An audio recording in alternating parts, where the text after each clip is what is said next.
Bonsoir à toutes et à tous, bienvenue sur la chaîne Astro-Duodécime, très heureux de vous retrouver pour une nouvelle vidéo consacrée aujourd'hui aux dernières éclipses de 2021.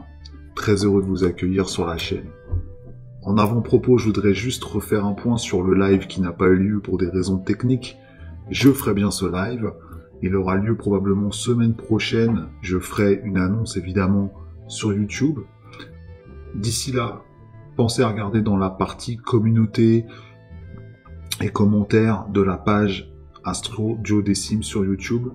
Sur cette page, vous pouvez laisser des messages et également lire des communications que je peux vous laisser, notamment si j'annule un live ou si je déplace des choses, et vous pouvez y laisser vos questions si vous voulez que j'y réponde lors du prochain live qui aura lieu sur la chaîne. Voilà, ça c'était la parenthèse.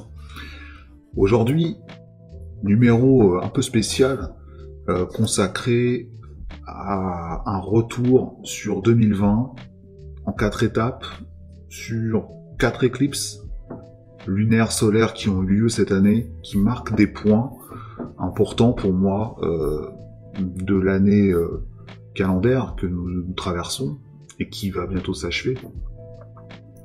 Et j'aimerais avec vous commenter un petit peu le ressenti de ce que nous pouvons vivre, c'est-à-dire être sur l'instant d'un changement lorsqu'on se trouve confronté dans un temps d'existence au moment où les choses changent, où s'opère un basculement dans l'existence, un changement de paradigme, pour reprendre un terme un peu éculé.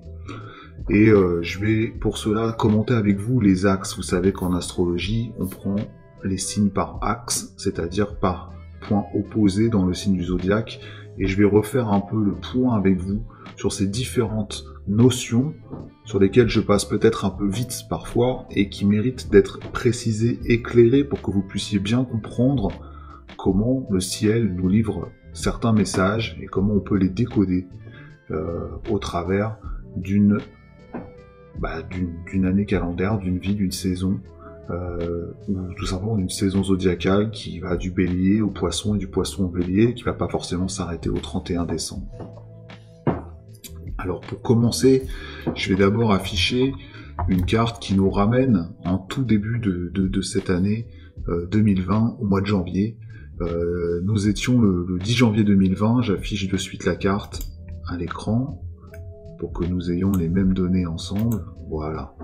Vous avez donc ici, la domification est une domification Placidus classique. Hein. Le but n'est pas de faire une interprétation précise, simplement c'est pour vous donner une distribution globale des astres dans le ciel et des axes qui sont en jeu. Au 10 janvier 2020, c'est une pleine lune qui a lieu au 20e degré du Cancer et 20e degré du Capricorne. Cette pleine lune, à bien des égards, elle était porteuse de sens pour l'année que nous allions traverser, et il est plus facile de le regarder aujourd'hui comme tel, parce qu'on a un certain nombre d'éléments qui nous permettent de le comprendre. Alors, avant de vous donner les informations sur la pleine lune, je vais juste vous faire deux petits détails techniques, retours techniques, mais qui vont permettre à tout à chacun de comprendre de quoi il s'agit quand on parle d'éclipse, quand on parle de nœud lunaire, de lune montante, descendante et décroissante, parce que je crois qu'il y a encore des confusions autour de ces terminologies. Je vous demande de suivre avec moi la flèche, le curseur de la souris sur la carte. Je vais parler des signes. Vous savez que le plan sur lequel nous situons la course apparente du Soleil s'appelle l'écliptique, et qu'il est incliné par rapport au plan de l'équateur. Il est incliné d'une vingtaine de degrés, 23 et quelques degrés, et le plan également de l'orbite de la Lune est incliné par rapport à notre équateur, et est incliné donc aussi par rapport à l'écliptique, 5 degrés à peu près. Lorsque la Lune tourne autour de la Terre, fictivement, elle croise la course du Soleil à l'écliptique, et c'est ce qui va donner au point de ces croisements, de ces intersections, des nœuds lunaires, ce qu'on appelle le nœud nord et le nœud sud, ou encore la queue du dragon pour le nœud sud et la tête du dragon pour le nœud nord, parce que on appelle dans la logique astronomique et dans l'ancien temps, on appelait cette année l'année draconitique, qui vient du dragon en fait. L'année draconitique, le mois draconitique, pardon, c'est l'espace qui sépare deux nouvelles lunes. Alors que le mois sidéral, c'est le mois qui va séparer l'apparition, enfin la nouvelle lune, de la disparition de la lune dans le ciel, c'est-à-dire le 27e jour à peu près. Voilà pour la partie historique. À quoi correspondent ces nœuds sur un plan astronomique et sur un plan symbolique du coup. Lorsque la Terre fait sa course autour du Soleil, nous, du point de vue terrestre, en tant qu'observateurs, on attribue au Soleil une course dans le ciel, course qui est évidemment apparente, puisque c'est nous qui bougeons par rapport à cet astre. Et donc, on prend l'année calendaire depuis le Bélier, que vous voyez ici sur la carte en haut à droite. Le Bélier marque le début du printemps. Donc quand le Soleil est en Bélier, nous sommes dans l'axe des équinoxes et la durée de jour commence à augmenter par rapport à la durée des nuits, par rapport à l'autre équinoxe qui a lieu, lui, au 0 degré de la balance, donc où les jours vont commencer à diminuer par rapport aux nuits. Mais il y a un autre axe transversal qui est l'axe, lui, des solstices, et c'est celui-ci qui nous intéresse pour parler de l'aspect montant et descendant, que ce soit de la Lune ou du Soleil. C'est le 0 degré du Cancer et le 0 degré du Capricorne. Quand nous sommes au 0 degré du Cancer, tout astre qui le franchit, tout luminaire qui le franchit, monte dans le ciel par rapport à l'écliptique, et il est dans une phase ascendante en degrés, et il peut monter jusqu'à 23, 24 degrés, 23 degrés et quelques. En fait, au-delà, on l'appelle hors limite, mais que quelques planètes peuvent être hors limite. Donc le Soleil, quand il passe le 0 degré du Cancer, on est au tout début de l'été, et ça marque donc cette saison. Et lorsqu'il va franchir donc du Cancer au Capricorne, le 0 degré du Capricorne, ou le 30e degré du Sagittaire, si vous préférez, à ce moment-là, il repasse sous l'écliptique, et il va commencer à faire sa descente et aller donc vers le sud. C'est pour ça que quand on regarde un éphéméride, on utilise les longitudes qui sont les degrés que vous voyez indiqués pour chaque planète, tandis que les latitudes ou les déclinaisons en fait nous indiquent la hauteur par rapport à ce plan de l'écliptique où se trouvent les planètes. On va parler de déclinaison nord quand il est entre le Capricorne et le Cancer, là sur cet axe Cancer-Capricorne, et déclinaison sud lorsqu'il est en dessous, donc qui se rapproche de son minima ou de son maximum au sud.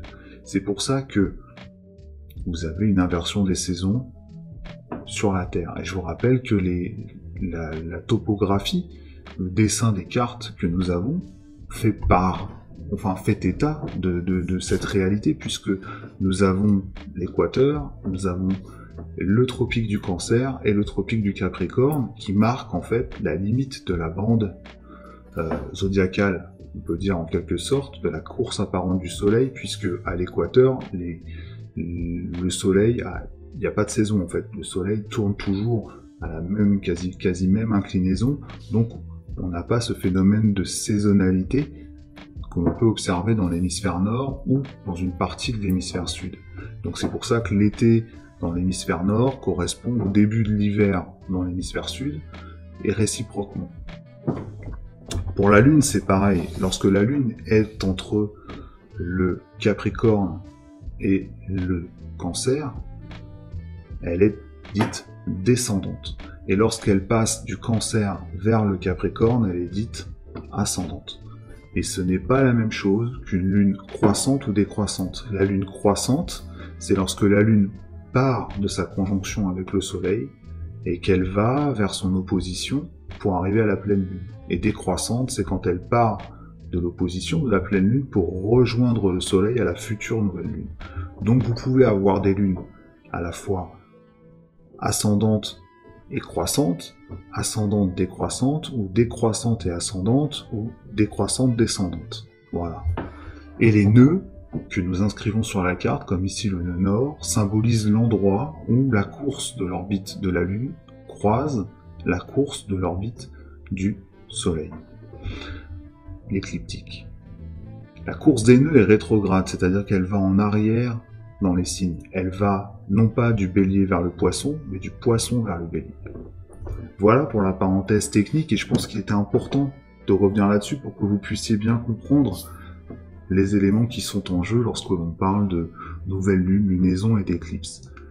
Il y a des éclipses lorsque nos luminaires croisent ces points mathématiques fictifs de l'espace, puisqu'il n'y a pas de corps matériel à ces endroits-là, que sont les nœuds, et à ce moment-là, on dit en astronomie et en astrologie qu'il y a une éclipse. Elle peut être totale, le luminaire est masqué, ou elle peut être partielle, ou pénombrale dans le cas de la Lune, où la Lune va passer dans le cône d'ombre que la Terre projette suite à l'éclairage du Soleil.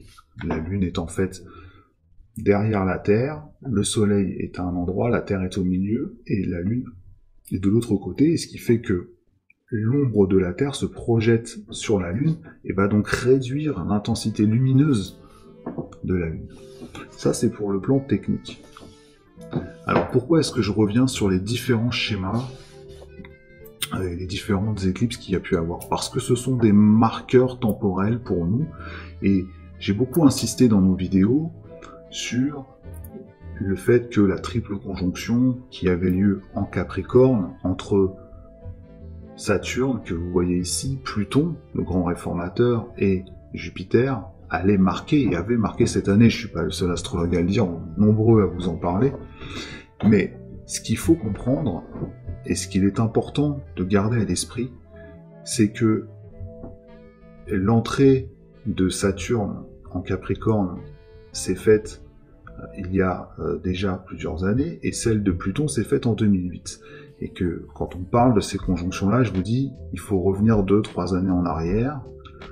Et pourquoi cette année 2020 est le point d'orgue, je dirais, de tout cela? Parce que quand on regarde la maîtrise d'un signe, pour savoir qui donne ses ordres à une planète en astrologie, on regarde quelles sont les planètes qui y sont en dignité, c'est-à-dire celles qui sont favorisées, qui s'accordent avec l'énergie du signe. Pour ce qui est du Capricorne, c'est Saturne qui est le maître du signe, donc c'est lui le premier donneur d'ordre, qu'il soit ou non dans le signe. Et le deuxième donneur d'ordre, tout ça entre guillemets bien sûr, c'est Mars qui est en exaltation. Ces deux planètes, dans l'astrologie traditionnelle, on les appelle des maléfiques, par opposition à Vénus et Jupiter qui sont les grands bénéfiques, petits bénéfiques pour Vénus, grands bénéfiques pour Jupiter.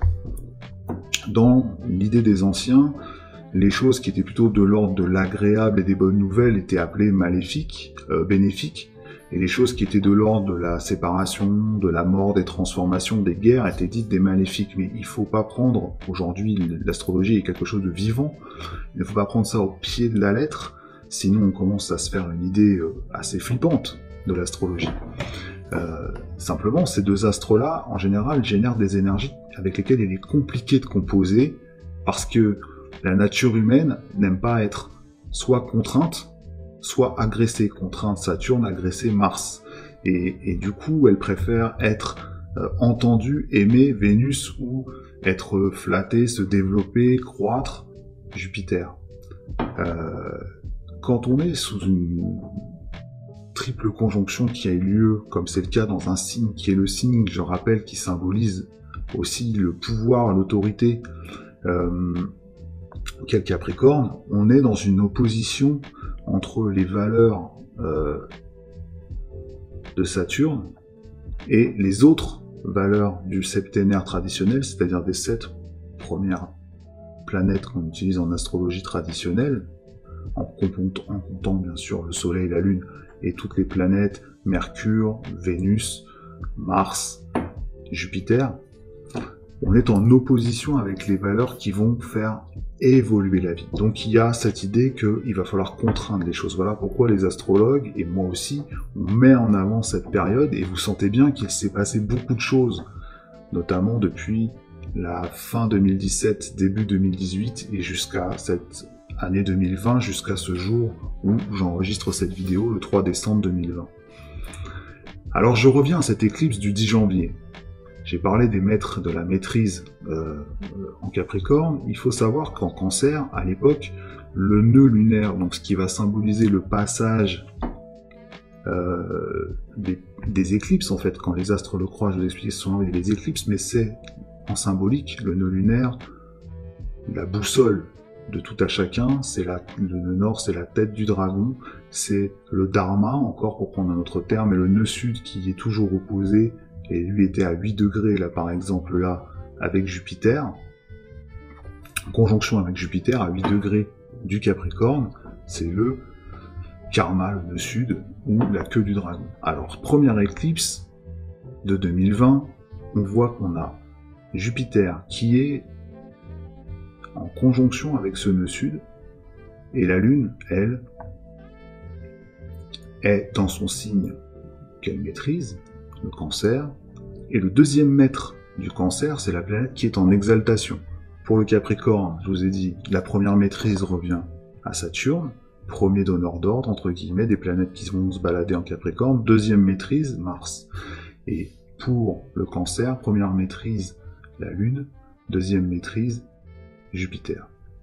Qu'est-ce qu'on constate? Jupiter est dans le signe opposé à celui où il est en exaltation, le Cancer, et il est conjoint au nœud sud. Alors quand une planète est opposée, est dans le signe opposé à celui où elle est en exaltation, elle est dite en chute. C'est-à-dire qu'au lieu d'être en dignité, d'être bien accueillie, elle perd de sa puissance, elle perd de son influence par rapport aux autres. Et ça donnait déjà la teneur de l'année que nous allons vivre. Jupiter, c'est une planète du social, c'est une planète de l'expansion, c'est la planète qui consacre, on va dire, l'expansion dans la matière, l'expansion de la vie. Elle est donc en chute en Capricorne et elle tombait conjoint au nœud sud. La symbolique d'un nœud sud, c'est les choses dont on doit se défaire. Et un nœud sud Capricorne conjoint à Jupiter, où Jupiter n'est pas forcément en dignité, c'est l'idée qu'il va falloir abandonner un certain pouvoir que finalement nous avions sur la matière, une certaine puissance qu'avaient les valeurs, je dirais, d'expansion de l'humanité. En tout cas, le message va s'y prêter, puisque le nœud sud représente ce qu'on doit oublier de faire naturellement pour aller vers notre nœud nord, la boussole. Et donc retrouver de nouvelles racines et de nouvelles cartes d'identité héréditaire. L'axe Cancer-Capricorne, c'est l'axe qu'on peut appeler l'axe de l'hérédité, par exemple. C'est-à-dire c'est un axe qui va nous donner une identité. Et pour avoir une identité, il faut d'abord être en gestation et être mis au monde. C'est le symbole de l'œuf et de la graine, et de la gestation en Cancer, et de la maturation et de la structuration par le squelette en Capricorne, j'existe. Il y avait déjà ce message. L'autre message, c'est que vous voyez, la Lune est opposée, comme dans toute éclipse, au Soleil, mais aussi à Mercure. Alors, je rappelle, la Lune n'envoie jamais d'aspect. La Lune est un astre réceptif. Donc, à chaque fois que la Lune est en aspect avec une planète, c'est la planète qui est en aspect avec elle, qui envoie ses effets. Donc, l'idée là, c'est qu'il y a un message semence, une conjonction, une idée, un archétype qui est en train de se dessiner à l'œuvre au 20e degré du Capricorne, puisqu'il y avait une conjonction exacte avec le Soleil, entre le Soleil et Mercure, et cette idée est transmise à la Lune qui, je vous l'ai expliqué dans la dernière vidéo, synthétise, une fois qu'elle a reçu des informations, sur le mode du signe où elle se trouve, dans la maison où elle se trouve, et symboliquement, elle est dans la maison 11. C'est donc une maison qui concerne la fraternité, qui concerne le collectif humain, sur le mode Cancer, c'est-à-dire qui va bouleverser nos racines, la façon dont on établit nos familles, dont on structure nos vies, dont on pense, l'arbre qu'est la vie depuis la base, la racine. Ce message, il est à compléter avec la conjonction exacte à 22 degrés entre Saturne et Pluton. Saturne, la restriction, c'est l'être. Jupiter, c'est l'avoir. Saturne, c'est l'être. C'est la limitation. Et Pluton, c'est la transformation, la mutation des choses, se départir, le bouleversement irrévocable des choses qui n'ont plus lieu d'être. Ça fait déjà beaucoup d'informations en peu de temps. Pour juste une pleine lune et une éclipse. Sachant que quand il y a une éclipse de lune, qui a été visible là sur quasiment tous les continents, celle-ci,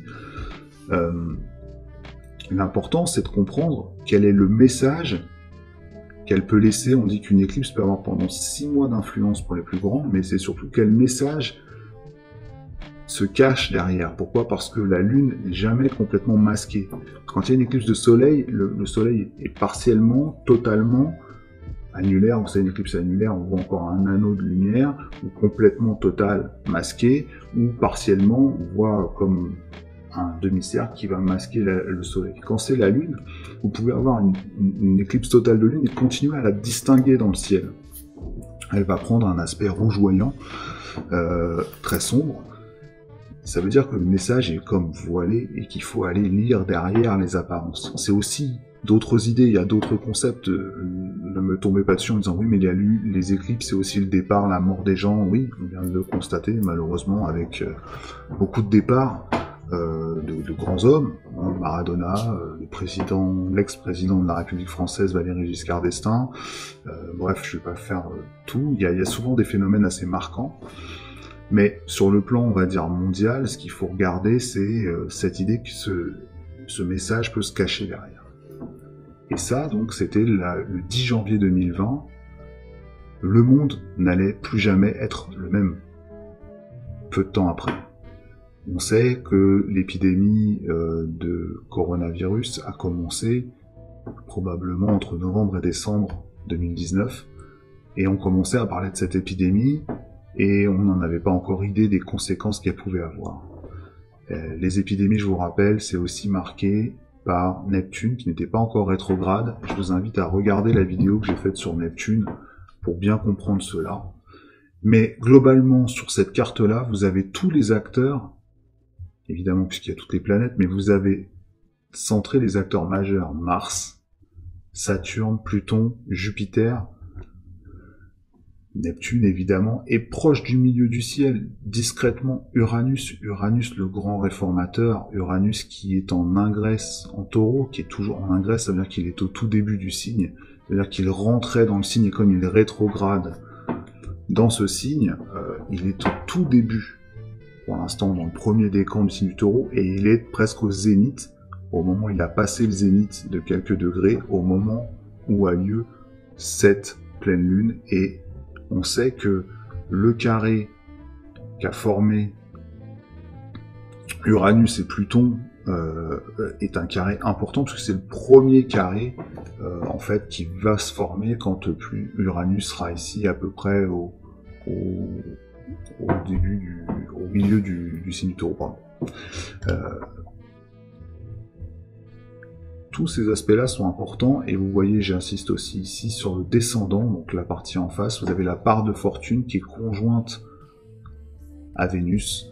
La part de fortune, c'est aussi quelque chose que l'on analyse qui vient de ce qu'on appelle les parts arabes, qui est un domaine particulier qui sert pour les destinées personnelles, mais aussi pour les thèmes électifs de grands événements. Je ne vais pas aller beaucoup plus loin dans la théorie, ça fait déjà beaucoup de choses à retenir, mais vous voyez, l'ambiance a été donnée, et j'ajouterais que nous avions l'élite, la lune noire, la zone d'ombre, la peur, qui était dans la maison symbolique de l'association avec les autres, de la maison 7, et donc on voit là également que il allait y avoir comme une grande peur qui allait s'emparer peut-être de nous.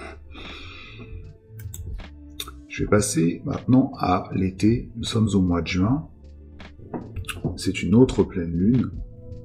Mois de juin 2020. Et cette fois-ci, le 5 pour être précis, Cette fois-ci, la pleine lune a lieu dans l'axe Gémeaux-Sagittaire, le même axe que celui que j'ai mis en titre qui va ponctuer cette année, puisque c'est dans cet axe qu'aura lieu donc la dernière éclipse de l'année. Donc, on va revenir, pardon, je remets à l'écran les choses, voilà, on va revenir sur on va dire les principales choses qu'il faut bien garder à l'esprit quand on regarde ça.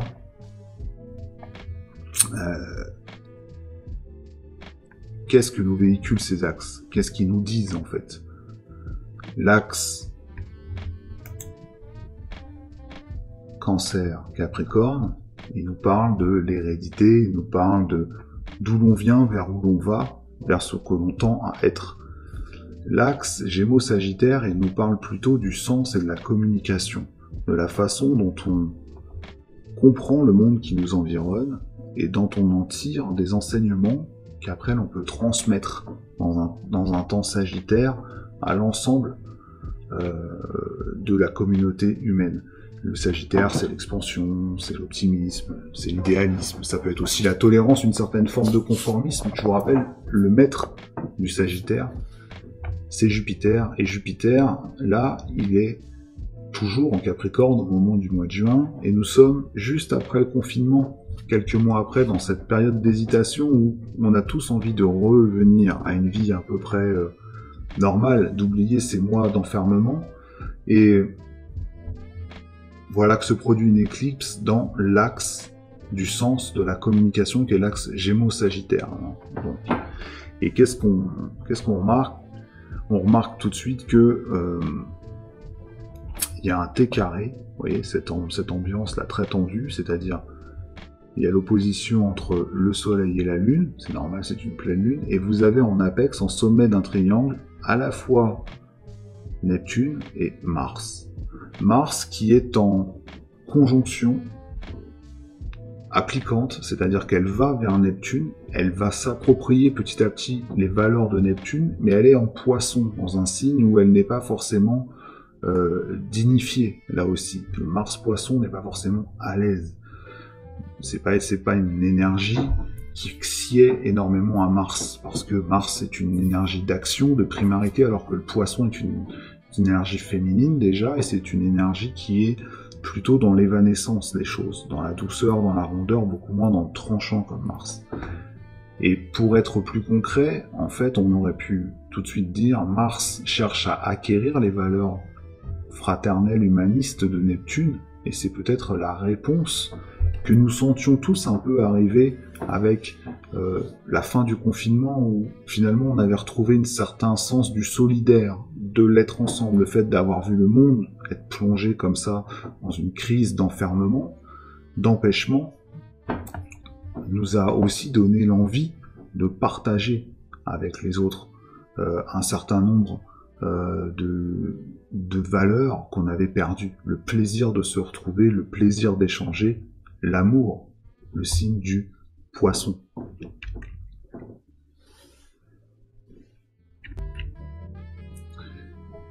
Après, notez cette petite parenthèse sur Mars, on remarque que les planètes qui font les triples conjonctions Capricorne, Saturne, Jupiter, Pluton étaient rétrogrades. Il y avait comme un retour sur le phénomène qu'on venait de vivre, sur les choses qui avaient pu marquer le collectif. Ce sont des planètes du collectif, dans un signe du collectif, le signe du Capricorne. Et vous voyez que le Soleil est en Gémeaux. Pourquoi j'insiste sur cette donnée? Le Soleil est en Gémeaux, il s'approchait du 0 degré du Cancer, donc de la phase ascendante. Dans la phase ascendante, on va être dans un moment où on va comprendre, organiser de nouvelles idées pour après les redistribuer dans la phase descendante quand on passe le 0 degré Capricorne. Et ça veut dire qu'on s'approchait d'un niveau, d'un moment clé, en fait, d'un moment charnière où nous allions à nouveau avoir du sens qui allait nous parvenir et qu'il allait falloir déchiffrer.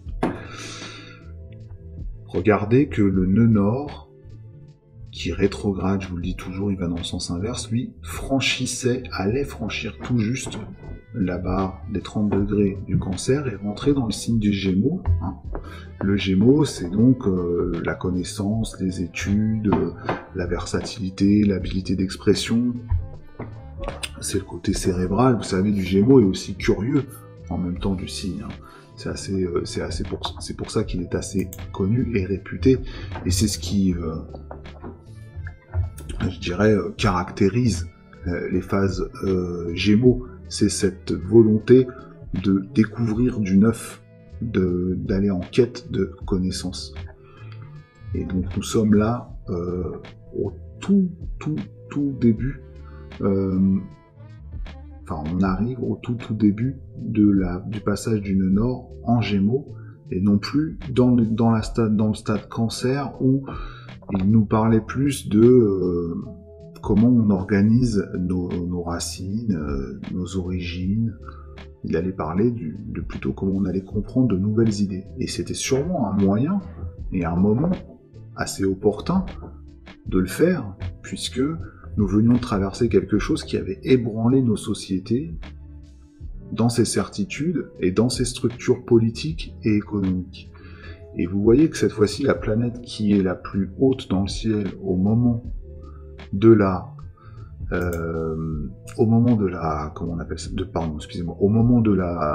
pleine lune et de l'éclipse, c'est Mercure.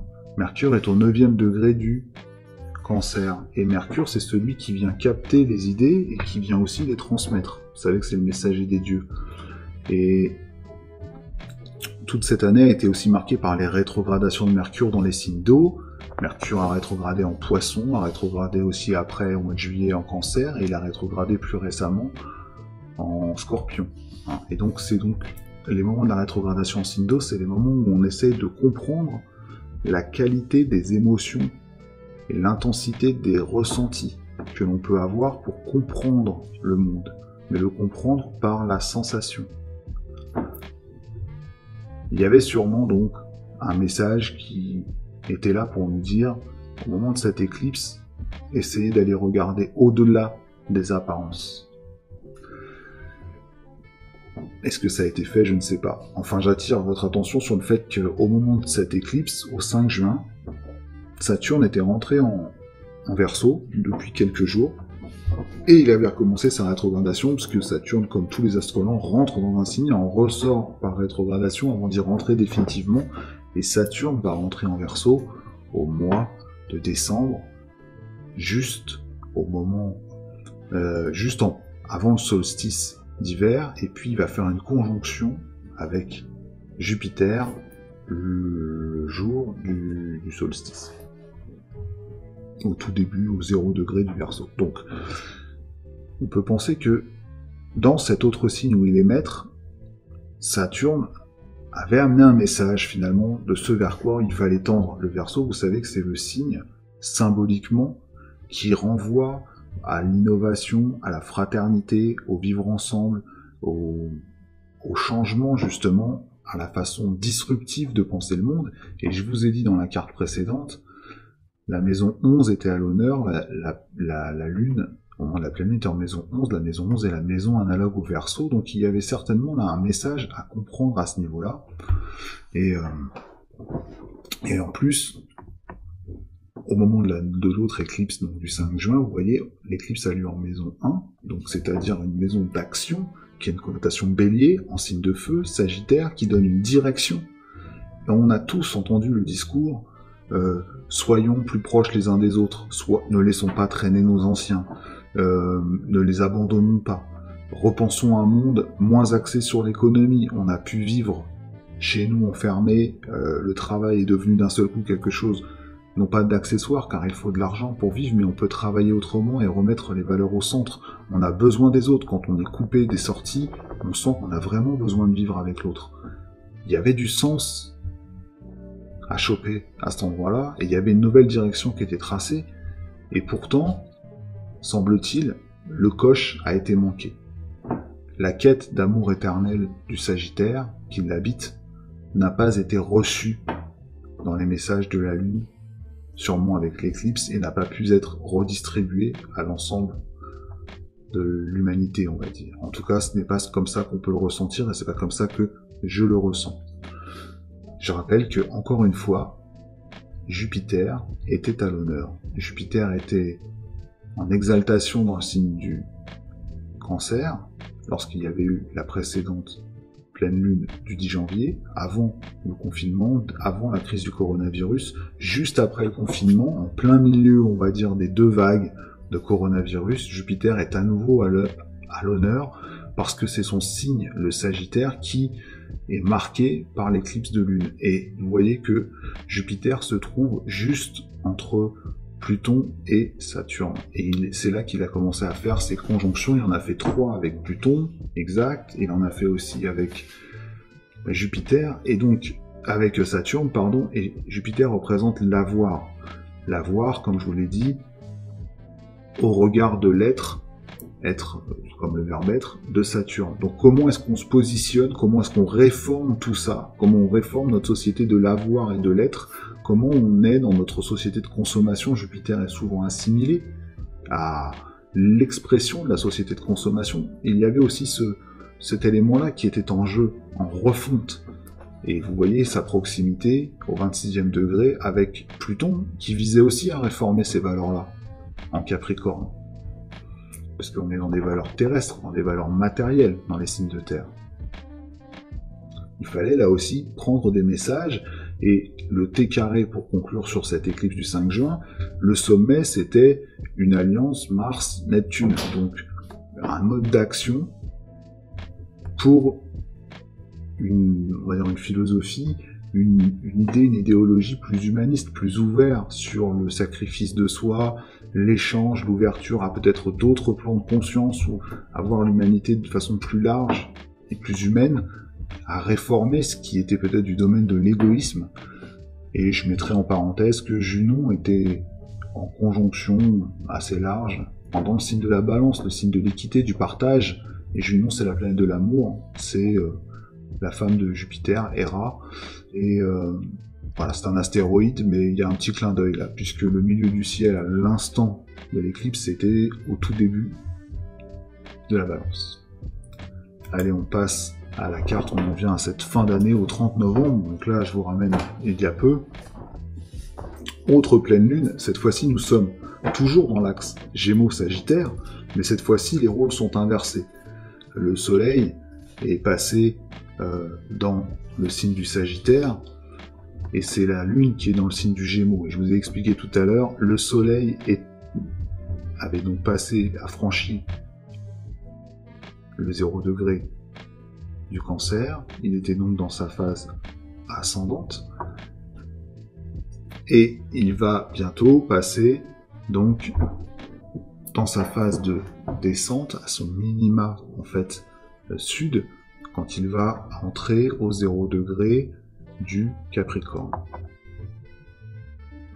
La lune, elle, pardon, elle s'approche du moment où elle va redevenir montante. Elle était descendante, donc elle a disséminé de l'information sur ce qui a pu se passer pendant toute cette première partie d'année, et notamment les 2 premiers trimestres jusqu'à l'été. Et vous voyez que finalement, au moment de cette éclipse qui a eu lieu le 30 novembre, les acteurs ont repris des positions qui sont pas très éloignées de celles que nous avons connues tout à l'heure.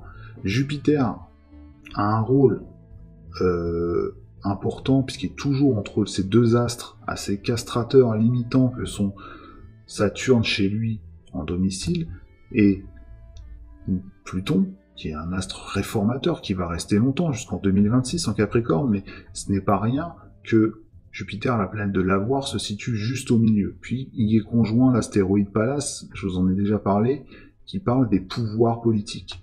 Et vous voyez, tout ce petit monde est en maison 1 à nouveau, symboliquement, donc dans la maison connotée Bélier. Et je vous ai dit, l'autre maître du Capricorne, par exaltation, c'est Mars. Mars est redevenu direct et il est puissant. Il est en Bélier. Et c'est lui qui est émetteur, ici, de cet aspect en carré, avec le signe du Capricorne. Il est en carré, donc quelque part il est en carré avec ces trois astres en conjonction que sont Jupiter, Saturne, Pluton. Et c'est lui qui donne le là, et ces planètes-là, même si Saturne est très fort, elles répondent aussi à l'action martienne, qui est une action de combat, d'affrontement, de lutte, de tension. Sur un mode bélier, c'est-à-dire sur un mode volontaire, c'est-à-dire c'est pas une action qui se fait de façon idéologique, c'est une action qui passe par des actes. Et récemment, on a pu voir des tensions rééclater. Et Mars est dans la maison 3, qui est la maison notamment de la communication et du journalisme. Je vous renvoie aux images de violence envers les journalistes que l'on a pu voir.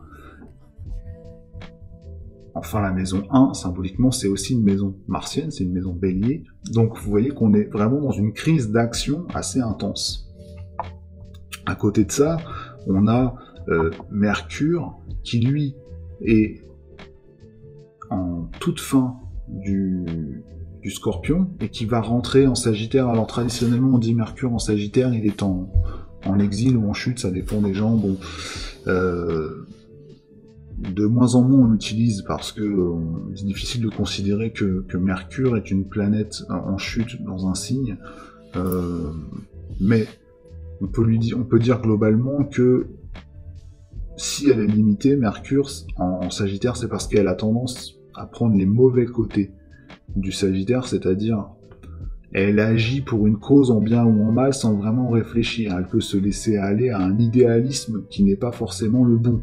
Vous savez, le côté chevaleresque du Sagittaire, mais poussé à son paroxysme. Et parfois, si on se trompe d'ennemi, on peut être un peu, je dirais, dans le mauvais combat et s'en prendre aux mauvaises personnes. Quant à Neptune, elle n'est pas du tout à l'aise dans le signe du Scorpion, puisqu'elle est maître, elle, du Taureau. Et donc, pour le coup, elle est en chute en Scorpion. Et donc, on voit bien que les qualités d'amour, et c'est elle qui culmine, et les qualités de compréhension de l'autre sont quelque peu refermées sur elle-même, prisonnière des eaux du Scorpion, où on a plutôt tendance à focaliser sur les énergies négatives, dures, difficiles. Dans l'axe Gémeaux-Sagittaire, à nouveau, ça dit quoi? Ça dit, avec une éclipse en plus, que le sens, je rappelle, l'axe Gémeaux-Sagittaire, c'est l'axe qui cherche à comprendre, c'est l'axe de la communication, c'est l'axe qui cherche à établir de nouvelles idées sur la base de nouvelles connaissances en Gémeaux, nouvelles idées, nouvelles théorisations, nouvelles philosophies en Sagittaire. On a un peu de mal avec tout ça, puisque finalement, on fait des focus, un peu malgré nous, sur ce qui ne va pas.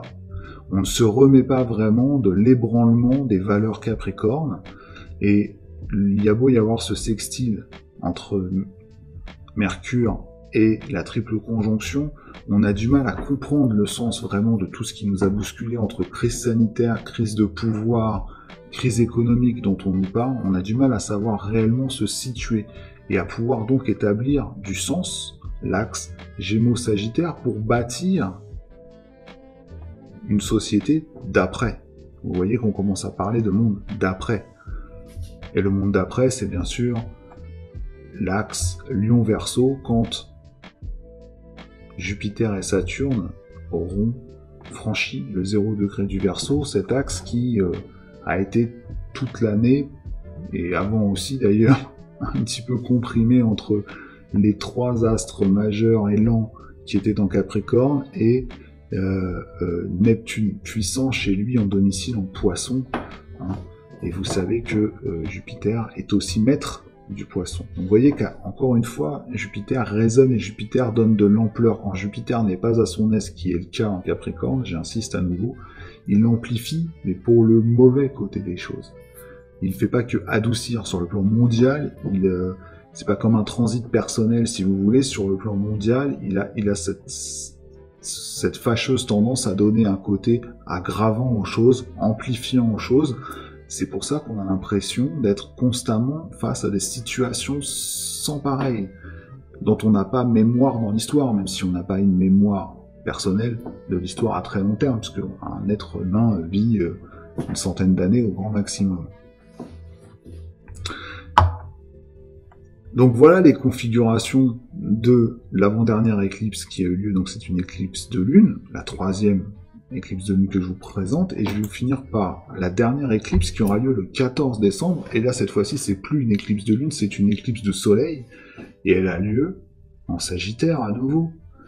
L'axe de la compréhension et du sens, cette fois-ci, elle est importante puisque je vous ai expliqué que quand on passe le 30e degré du Sagittaire et qu'on rentre en Capricorne, on passe dans une phase dite ascendante. Donc on va de nouveau reprendre une certaine descendante. On va de nouveau pouvoir redistribuer un certain nombre de messages. Et c'est ça qui est important à comprendre. Quels sont les messages qui vont naître ici pendant cette éclipse au moment de la conjonction de la nouvelle lune du 14 décembre et qui vont devoir s'imprimer dans la matière et qui vont s'imprimer notamment au moment de la grande conjonction Saturne-Jupiter qui aura lieu au 0 degré du Verseau. Ça c'est important. Et vous voyez que Saturne et Jupiter sont conjoints de façon très serrée, ils vont rester comme ça jusqu'à vraiment être ensemble ici en tout début du Verseau. Et on a donc de l'autre côté les deux astres de l'amour, entre guillemets, Vénus et Junon, qui sont conjoints en toute fin du Scorpion. Donc même si Vénus n'est pas à son aise en Scorpion avant de rentrer en Sagittaire où elle sera un peu plus à l'aise, c'est un petit clin d'œil peut-être pour dire on peut sans doute encore trouver une matière à aimer, à avoir envie de communiquer autour de ces valeurs-là. Et nous avons aussi Mercure qui est donc très proche, donc à 3 degrés d'écart du Soleil, donc il est très proche du centre, il est quasiment, comme on dit, combuste. Et il est en carré, ce petit monde est en carré, le Soleil, la Lune et Mercure avec Neptune. Donc cette fois-ci, les valeurs neptuniennes sont, on va dire, dans leur dernière crise, puisque ce carré-là, ces planètes-là vont rejoindre en Poisson Neptune. Donc c'est ce qu'on appelle un carré appliquant, et donc ce carré appliquant a les effets d'une... Il faut maintenant sursoir à un nouvel état d'être. C'est une dernière crise d'action qui se propose dans le cycle entre la Lune et Neptune, le Soleil et Neptune, et Mercure et Neptune. Comment allons-nous l'interpréter? Comment allons-nous vivre ça? Il va falloir décoder ce qui se cache derrière cette éclipse, où le Soleil va être partiellement masqué, on ne le verra pas en France, mais voilà, c'est une éclipse, donc c'est un moment à souligner. Vous voyez qu'il y a un trigone qui est envoyé par Mars, donc on est dans des actions, Mars étant symbolique, maison symbolique 11, il est en Bélier, c'est un aspect facilitant entre ces signes de feu, mais n'oublions pas que quand il y a comme ça des aspects entre des planètes, c'est la vitesse des planètes, mais la force des planètes qui agit pour savoir qui envoie le message. Alors, en l'occurrence, Mars, chez lui, en Bélier, c'est lui qui envoie les messages. La maison 6, c'est la maison du service, c'est la maison de l'épreuve aussi. Hein, c'est la maison symbolique de la Vierge. Donc, est-ce qu'il n'y a pas là aussi encore une épreuve de la violence des messages, ou de la violence envers soi, ou se faire violence pour essayer de dépasser les limitations que nous venons de connaître? Ça fait partie du menu. Et vous voyez que la symbolique ne s'arrête pas là. Au moment exact donc de cette éclipse, il y aura l'ascendant du moment, conjoint à la part de fortune, au 0 degré, quelques minutes d'arc du Cancer, l'axe Cancer-Capricorne. Ça bouclera la réforme de l'axe Cancer-Capricorne. Quelle hérédité maintenant nous allons avoir dans notre société? Comment les individus vont se construire dans une nouvelle société, car on parle désormais d'une société d'après. Bien sûr, tout ne va pas changer du jour au lendemain, il y a des choses qui vont rester quand même debout, mais vous voyez bien que les bases ne sont plus les mêmes. On ne se reçoit plus de la même façon, on ne se salue plus de la même façon, on doit se signaler à l'État dans nos démocraties par des attestations. La liberté d'aller et venir est plus ou moins remise en question. Vous pouvez faire ce que vous voulez, mais bon, par exemple en France, on vous interdit d'aller skier. si vous partez à l'étranger pour le faire, ce qui peut se comprendre peut-être sur un plan sanitaire, peut moins se comprendre sur un plan de l'idée politique, en demandant aux gens qu'est-ce que vous allez faire quand vous allez à tel endroit. A priori, il n'y avait rien de répréhensible dans l'idée de faire du ski. Vous voyez qu'on est dans un bouleversement de valeurs, et c'est un choc pour les sociétés démocratiques, il va falloir le dépasser. Pourquoi il faut le dépasser? Parce que la réforme de l'axe Cancer-Capricorne, c'est aussi la réforme de l'axe, cette année, Gémeaux-Sagittaire, donc l'axe du sens, de la communication. On a beaucoup parlé des problèmes de communication pendant cette crise. Maintenant, il va falloir en tirer les leçons, le sens, la phase Sagittaire, et donc il va falloir avoir une nouvelle philosophie de l'existence. Pourquoi? Pour l'arrivée des astres lents, du septénaire. Les septénaires, je vous rappelle, c'est les planètes jusqu'à Saturne. Après, on est dans les très lentes. On a Uranus, Neptune, Pluton, mais elles mettent beaucoup d'années à faire le tour du zodiaque. 84 ans pour Uranus, 160 et quelques années pour Neptune et 250 ans pour Pluton. Et donc, les conjonctions qui ont été effectuées en Capricorne et celles qui vont s'effectuer au tout début du Verseau, elles sont importantes. Elles sont importantes parce que en astrologie, elles signent un cycle, et ce sont des cycles qui vont être longs. La conjonction Jupiter-Saturne, c'est 20 ans. C'est les 20 prochaines années que l'on signe là. C'est pas rien. La conjonction Jupiter-Pluton, c'est 12 à 13 années, qui a eu lieu juste avant que Jupiter se rapproche de Saturne. Et la conjonction Saturne-Pluton, qui a eu lieu, là, on est dans les 34 ans prochains. Donc vous voyez que quand on commence un cycle, on en a commencé 3 d'un coup, là, on va en commencer un autre, là, dans très peu de temps, et c'est celui qui va régir l'avoir et l'être. C'est-à-dire comment nous nous comporterons, et comment nous vivrons dans la matière, et comment nous serons établis dans la matière, l'avoir et l'être, durant les 12 années prochaines, en fait, les 12 prochaines années. Donc vous voyez que si on veut établir quelque chose sur des bases solides, il est important de se poser les bonnes questions maintenant. Hein, je vais rappeler ces quelques trucs en conclusion. Jupiter, ce qu'il souhaite, lui, dans l'avoir, c'est posséder, c'est être protecteur, plutôt philanthrope, il aime se dépasser, il aime donner, il est plutôt conformiste, il a un côté paternaliste, protecteur, c'est les valeurs qu'on pouvait avoir avant en France notamment. Il est plutôt dans le social, dans le populaire, il attire la sympathie, il aime épouser les modes, il aime profiter du moment présent, je sais qu'on parle de ça, et il se veut en accord avec la société de consommation. De l'autre côté, Saturne, lui, il conjugue le temps et l'être, là où Jupiter conjuguait l'espace et l'avoir. Alors, Saturne, c'est l'introversion, c'est comment je suis capable de me déposséder des choses, comment, sous quel trait je me montre quand je deviens froid, réservé, inhibé. C'est le temps des économies, c'est le temps de la parcimonie, de je ne veux pas trop dilapider mon argent, c'est le moment où on devient rigide, peu tolérant.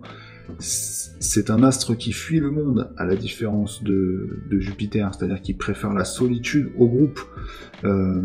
C'est un astre qui demande d'aller vers l'ascèse, et non vers la surconsommation. C'est un astre qui nous demande d'entrer dans vraiment de s'installer dans une logique de valeur et de sortir du monde de la matière, des apparences. Et enfin, c'est un astre qui nous demande d'entrer dans les choses pérennes, les choses durables, c'est-à-dire qu'on construit, qui donne une valeur sur le long terme, comme forger une tradition, et d'être dans une avidité, mais de la connaissance, c'est-à-dire de naître avec, et non plus d'être dans le savoir, simplement pour dire je sais. Et ça aussi, c'est une question de fond. Voilà, globalement, les deux messages qui s'opposent entre Jupiter et Saturne, et ce sera évidemment la prochaine grande thématique de la vidéo, je dirais un peu mondiale, générale, que je proposerai sur la chaîne, la conjonction Saturne-Jupiter en Verseau.